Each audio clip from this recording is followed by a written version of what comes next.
Channel macro words में आप सभी का स्वागत है। अगर आपको हमारा काम पसंद आता है और आप चाहते हैं कि हम ऐसे ही जानकारी भरे विश्लेषण लाते रहें, तो कृपया चैनल को लाइक और सब्सक्राइब करें। और हाँ, नोटिफिकेशन के लिए वो जो बेल आइकन है उसे दबाना ना भूलें। ठीक है, तो आज हम एक ऐसी किताब पर बात करने वाले हैं जो सिर्फ एक उपन्यास नहीं है, बल्कि भारतीय इतिहास का एक बेहद दर्दनाक और ज़रूरी दस्तावेज है। हम बात कर रहे हैं भीष्म साहनी के कालजयी उपन्यास तमस की। हमारे पास साहनी जी की जीवनी से लेकर इस उपन्यास पर हुए अकादमिक विश्लेषण और कुछ पुरानी साहित्यिक समीक्षाओं के स्रोत हैं, और हमारा आज का मकसद सिर्फ कहानी बताना नहीं है, बल्कि ये समझना है कि आज इतने सालों बाद भी ये किताब इतनी प्रासंगिक, इतनी जरूरी क्यों लगती है। बिल्कुल, ये किताब एक तरह से एक आईना है जो हमें दिखाती है कि जब समाज में नफरत और बंटवारे का जहर घोला जाता है तो उसका अंजाम कितना भयानक हो सकता है। ये सिर्फ 1947 की कहानी नहीं है, ये हर उस दौर के लिए एक चेतावनी है जहां धर्म और राजनीति का मतलब एक खतरनाक खेल खेला जाता है। चलिए तो फिर इस गहरी और गंभीर दुनिया में उतरते हैं। बात शुरू करते हैं लेखक से, भीष्म साहनी से। उनका जन्म हुआ था 1915 में रावलपिंडी में, जो पाकिस्तान का हिस्सा है। मतलब उन्होंने उस दुनिया को जिया है जिसके उजड़ने की कहानी उन्होंने तमस में लिखी है। उन्होंने विभाजन की भयावहता को सिर्फ सुना या पढ़ा नहीं, बल्कि अपनी आंखों से देखा, उसे महसूस किया। हाँ, और ये कोई दूर का अनुभव नहीं था, ये उनके जीवन की सच्चाई थी। हमारे स्रोत बताते हैं कि 14 अगस्त 1947 को जो आखिरी ट्रेन अविभाजित भारत से चली थी, साहनी उसी ट्रेन में सवार थे। जरा सोचिए उस मंजर के बारे में। एक इंसान जो 32 साल तक एक जगह को अपना घर कहता आया है, एक ही रात में उसे पता चलता है कि अब वो जगह उसकी नहीं रही, वो पराया हो गया है, वो अपनी जड़ों से हमेशा के लिए उखड़ गया। ये दर्द, ये विस्थापन उनके लेखन में बार बार उभर कर आता है। तो क्या हम ये कह सकते हैं कि तमस लिखना उनके लिए सिर्फ एक साहित्यिक काम नहीं था, बल्कि उस दर्द को समझने और दुनिया को समझाने की एक कोशिश थी? हाँ, ये एक बहुत जरूरी बात है। साहनी पर समाजवादी और मानवतावादी विचारधारा का मतलब गहरा असर था।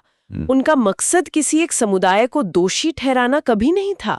वो तो उस प्रक्रिया को, उस सिस्टम को उजागर करना चाहते थे जिसने हजारों साल से साथ रह रहे पड़ोसियों को एक दूसरे का दुश्मन बना दिया। बिल्कुल। तमस में वो यही सवाल पूछते हैं, ये सामूहिक पागलपन आया कहाँ से? कैसे आम लोग, चाहे वे हिंदू हो, मुसलमान हो या सिख, अचानक एक दूसरे के खून के प्यासे हो गए? वो दिखाते हैं कि कैसे साधारण लोगों को राजनीतिक और धार्मिक नेता अपने फायदे के लिए कठपुतलियों की तरह इस्तेमाल करते हैं। और ये बात उपन्यास की शुरुआत में ही इतनी साफ नजर आ जाती है ना। जिस एक घटना से पूरे शहर में आग लगती है, वो अपने आप में कितनी छोटी और कह सकते हैं कि कितनी धूर्तता से प्लान की गई घटना है। बिल्कुल, कहानी का जो शुरुआती बिंदु है वही इस उपन्यास की आत्मा है। कहानी शुरू होती है नत्थू नाम के एक गरीब चमार से, जो समाज के सबसे निचले और शोषित तबके से आता है। शहर का एक ठेकेदार है मुराद अली, जो मुस्लिम लीग से जुड़ा हुआ है। वो नत्थू को 5 रुपए का लालच देकर एक सूअर मारने का काम देता है।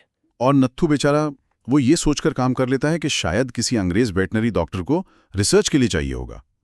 5 रुपए उस समय उसके लिए बहुत बड़ी रकम थी। उसे तो अंदाजा भी नहीं था कि उसके इस एक काम का नतीजा क्या होने वाला है।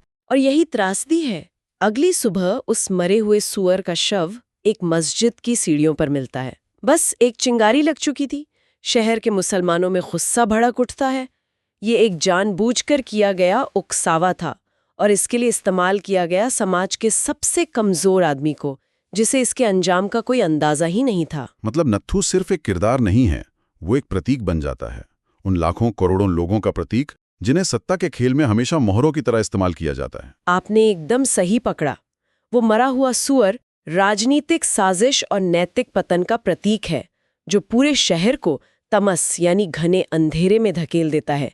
सानी ने बड़ी बारीकी से दिखाया है कि नफरत फैलाने वाले लोग हमेशा नत्थू जैसों को ही ढूंढते हैं, क्योंकि उन्हें पता है कि गरीबी और लाचारी इंसान से कुछ भी करवा सकती है।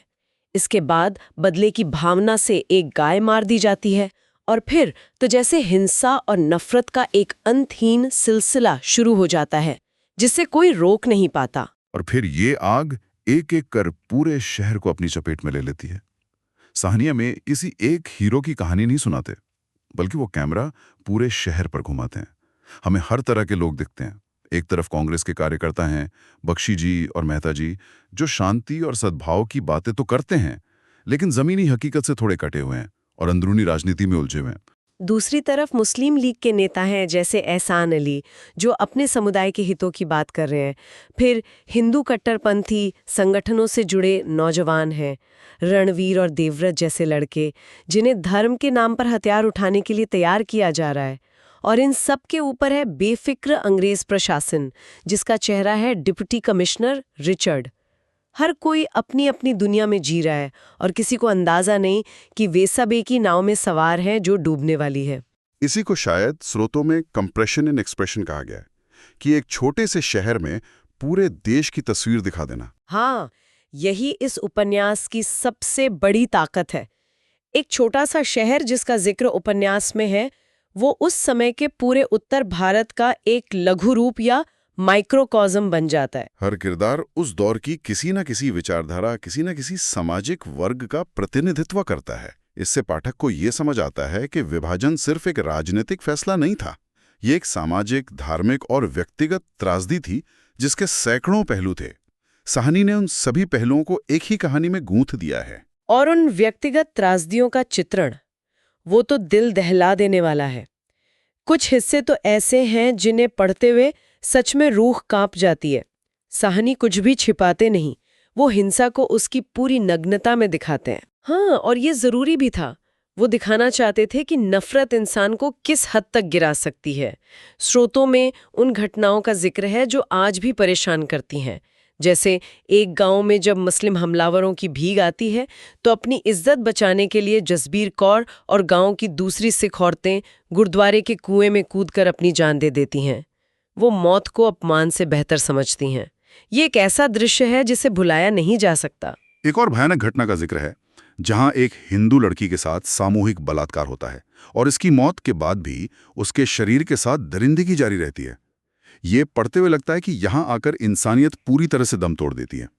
और वो रणवीर, वो नौजवान लड़का जो धर्म के नाम पर इतना जोशीला है, वो अपने दोस्तों के साथ मिलकर एक बूढ़े मुस्लिम इत्र बेचने वाले को सिर्फ इसलिए मार देता है क्योंकि वो मुसलमान है, जबकि वो बूढ़ा आदमी तो खुद उनकी सलामती की दुआ कर रहा था।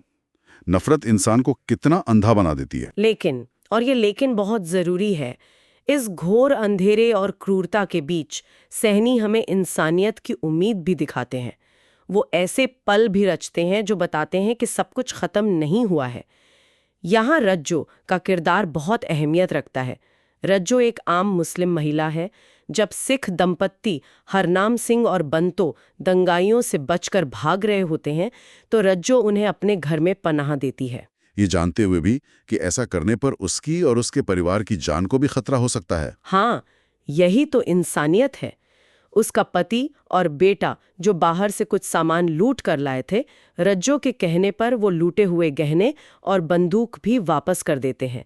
ये एक छोटा सा वाकया है, लेकिन इसका संदेश बहुत बड़ा है। सहनी ये कहना चाहते हैं कि नफरत की आंधी चाहे कितनी भी तेज क्यों न हो, करुणा और इंसानियत के दिए कहीं ना कहीं जलते रहते हैं। बुराई व्यवस्था में हो सकती है, साजिशों में हो सकती है, लेकिन हर व्यक्ति बुरा नहीं होता। अच्छाई की गुंजाइश हमेशा रहती है। और जब हम व्यवस्था की बात करते हैं, तो अंग्रेजों की भूमिका को नजरअंदाज नहीं किया जा सकता। उपन्यास में डिप्टी कमिश्नर रिचर्ड का किरदार ब्रिटिश राज की पूरी कलई खोलकर रख देता है। बिल्कुल, रिचर्ड उस पूरी व्यवस्था का प्रतीक है। जब शहर में दंगे भड़कने की नौबत आ जाती है, तो कांग्रेस और मुस्लिम लीग दोनों पार्टियों के नेता उसके पास मदद के लिए जाते हैं। वो कहते हैं कि आप कर्फ्यू लगा दीजिए, सेना को बुला लीजिए, हालात काबू से बाहर हो रहे हैं। लेकिन रिचर्ड बड़ी नॉनशलेंटली ये कहकर पल्ला झाड़ लेता है कि ये तो आप लोगों का धार्मिक मामला है, प्रशासन इसमें दखल नहीं देगा। लेकिन क्या ये सिर्फ उसकी उदासीनता थी या इसके पीछे कोई गहरी चाल थी? स्रोत इस बारे में क्या कहते हैं? ये सिर्फ उदासीनता नहीं थी, ये एक सोची समझी नीति थी। ये अंग्रेज प्रशासन का वो कैलकुलेटेड रवैया था जिसने दंगों को भड़कने का पूरा मौका दिया। रिचर्ड चाहता है कि दंगे हों ताकि अंग्रेज ये साबित कर सकें कि देखो, हम नहीं होंगे तो ये लोग तो एक दूसरे को मार डालेंगे।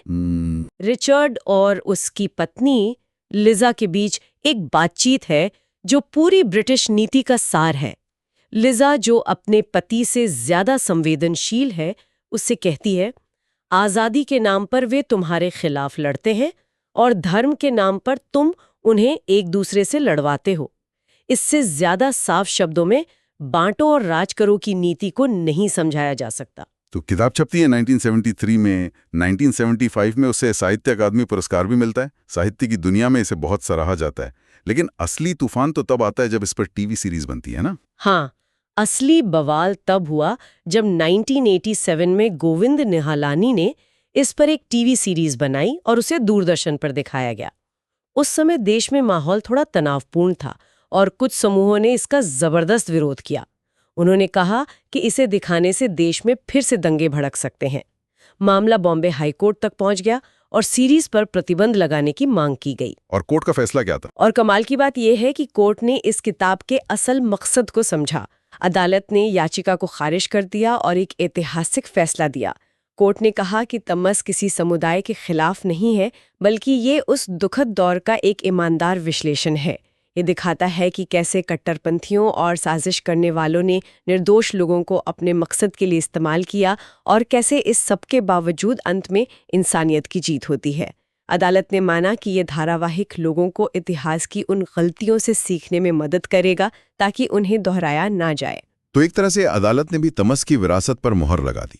ये सिर्फ एक कहानी नहीं है, ये एक सबक है, एक चेतावनी है। बिल्कुल। ये उपन्यास हमें बार बार याद दिलाता है कि नफरत, अफवाह और विभाजनकारी राजनीति एक शांति से जी रहे समाज को कैसे और कितनी जल्दी तबाह कर सकती है। ये दिखाता है कि जो पड़ोसी पीढ़ियों से सुख दुख में साथ रहते आए हैं, वो कैसे चंद दिनों में एक झूठी खबर या एक उकसावे पर एक दूसरे के खून के प्यासे हो जाते हैं। चाहे उस डर और अविश्वास की प्रक्रिया को दिखाता है जो पड़ोसियों को दुश्मन बना देती है। यह किसी एक व्यक्ति की नहीं बल्कि एक पूरे समाज की सामूहिक विफलता की कहानी है। और यहीं पे ये किताब आज हमारे लिए एक बहुत बड़ा और ज़रूरी सवाल खड़ा करती है। उपन्यास में एक मुराद अली था जिसने एक सूअर का इस्तेमाल करके पूरे शहर में जहर घोल दिया। आज के डिजिटल युग में जहां एक झूठी खबर, एक भड़काऊ वीडियो जंगल की आग से भी ज़्यादा तेज़ी से करोड़ों लोगों के फ़ोन तक पहुंच जाता है, हमें ये सोचने पर मजबूर होना पड़ता है कि हमारे समय के मुराद अली कौन है। वो कौन सी ताकतें हैं जो आज भी समाज में वही जहर घोलना चाहती हैं। और सबसे बड़ा सवाल, हम उन्हें पहचानने और उन्हें रोकने के लिए क्या कर सकते हैं ताकि इतिहास खुद को ना दोहराए।